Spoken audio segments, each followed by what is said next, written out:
ប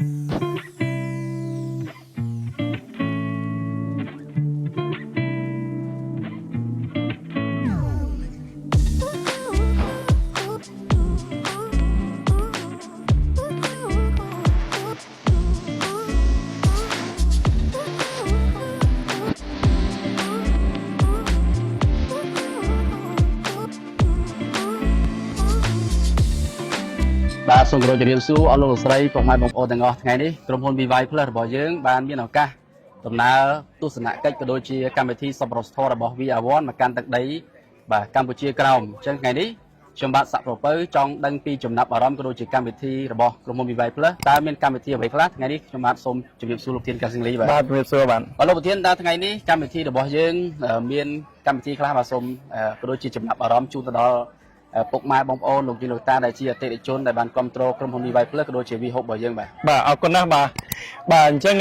ថ្ងៃនេះគឺពិតជាសប្បាយរីករាយយ៉ាងក្រៃលែងដែលក្រុមហ៊ុន VY Plus បាននាំក្រុមការងាររបស់យើងបានមកទស្សនានៅទឹកដីកម្ពុជាក្រោមហើយ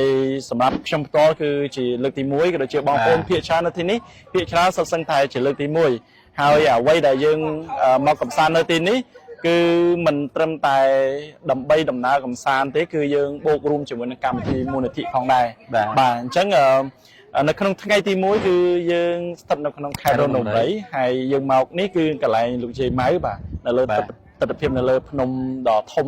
ស្រស់ស្អាតមួយនេះហើយថ្ងៃស្អែកក៏យើងនឹងបន្តដំណើរទៅកាន់ខេត្តព្រះត្រពាំងបាទហើយក៏យើងមាននៅកម្មវិធីមូលនិធិក្នុងនោះក៏យើងបានគៀងគរថវិកាបានជាង$1000ផងដែរបាទមូលនិធិ VR1 បូកជាមួយនឹង